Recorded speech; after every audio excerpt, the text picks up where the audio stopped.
Hello friend, तो आप लोगों का मेरे यूट्यूब चैनल पर स्वागत है। जैसा कि हमने पिछले वीडियो में पढ़ा कि सिलेक्शन स्टेटमेंट क्या होता है और उसके हमने फ्लो चार्ट को बताया और वो कितने प्रकार को होते हैं। तो उन प्रकार में से हमने एक जो हमारा इफ़ स्टेटमेंट है, आज हम लोग उसको एक्सप्लेन करने वाले हैं विथ सिंटैक्स और फ्लो चार्ट की सहायता से। तो चलिए हम लोग इफ़ स्टेटमेंट का डिफिनेशन क्या होता है उसको समझते हैं। तो if statement is used when we want to test a condition.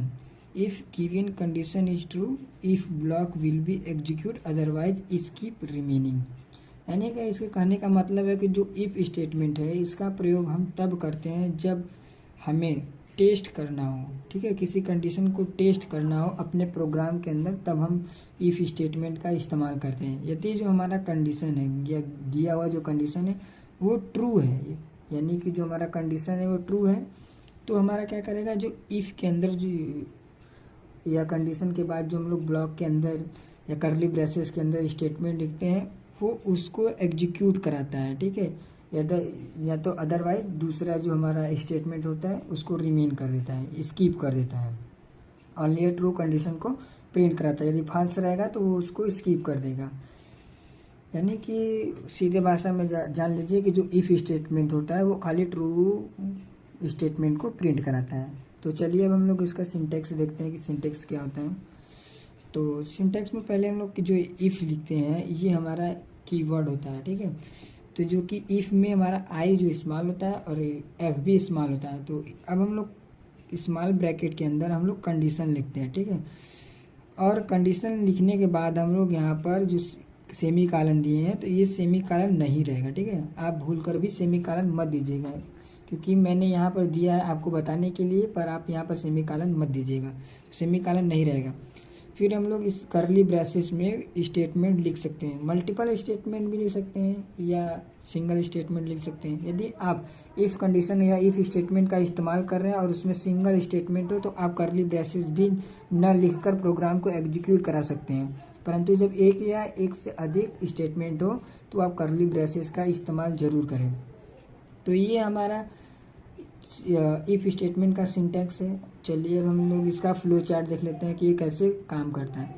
तो मान लीजिए कि हम लोग कोई भी प्रोग्राम या कोड लिख रहे हैं या उसको फ्लो चार्ट पे दर्शा रहे हैं, तो मान लीजिए सबसे पहले हम लोग क्या करते हैं, प्रोग्राम को लिखना या स्टार्ट करते हैं। तो ये फिर चेक करते हैं कि हमारा जो कंडीशन क्या क्या है।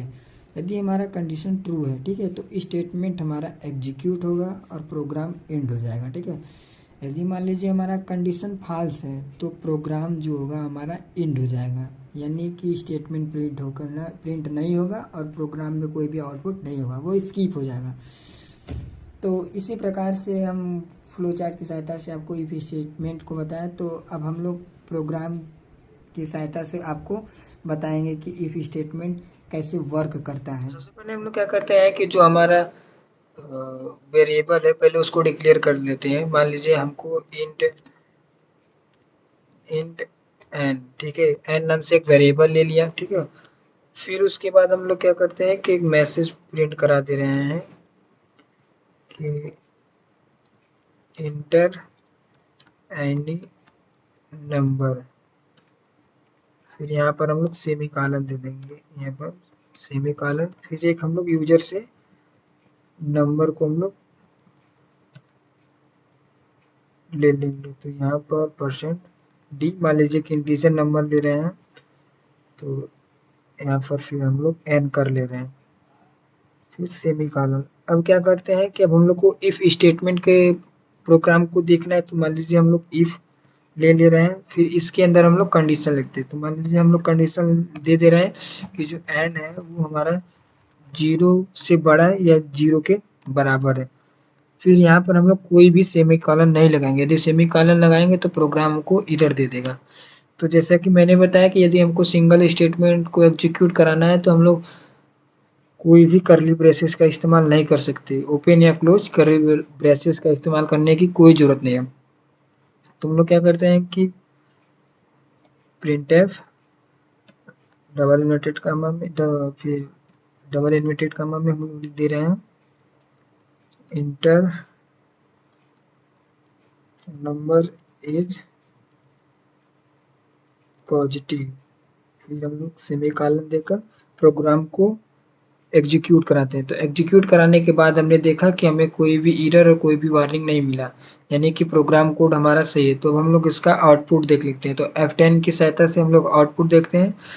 तो मान लीजिए यहाँ पर मैंने 10 को एंटर किया, 12 को एंटर किया। तो 12 एंटर करने के बाद देखिए क्या आया, इंटर नंबर इज पॉजिटिव।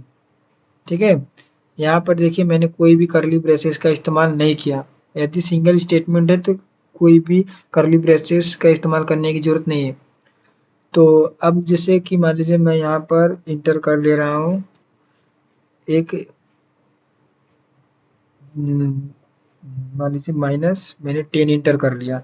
फिर इसका देखिए तो हमको कोई भी आउटपुट नहीं मिला, क्योंकि हमको जो नंबर प्रिंट कराना है, जो हमको आउटपुट लेना है, वो जो हमारा है बस पॉजिटिव नंबर है। इसलिए हमारा जो ये मैंने लिया है नेगेटिव नंबर, तो उसको एग्जीक्यूट नहीं किया। ठीक है, डॉट डॉट डॉट दे दिया। तो अब मान लीजिए कि मैं यहाँ पर जो है कर्ली ब्रेसेस लेकर भी कर ले रहा हूँ। आप कर भी सकते हैं, नहीं भी कर सकते हैं, यदि सिंगल स्टेटमेंट हो तो। यदि सिंगल स्टेटमेंट हो तो कोई ज़रूरत नहीं है। मान लीजिए यहाँ पर मैंने कर्ली ब्रेसेस लेकर प्रोग्राम को एग्जीक्यूट करा दिया। फिर अब हम लोग F10 देख लेते हैं। तो F10 करने के बाद हमको आउटपुट मिलेगा। मान लीजिए मैंने 5 को एंटर किया, तब भी देखिए हमारा प्रोग्राम जो है एग्जीक्यूट हो रहा है, इंटर नंबर इज पॉजिटिव। तो इस प्रकार से आप प्रोग्राम कोड को लिखकर और उसको एग्जीक्यूट कर सकते हैं। यदि प्रोग्राम में कोई भी डाउट हो तो आप कमेंट करें, जिससे मैं आपको सॉल्यूशन प्रोवाइड करा सकूं। यदि वीडियो अच्छी लगी हो तो चैनल को लाइक एंड सब्सक्राइब जरूर करें। धन्यवाद।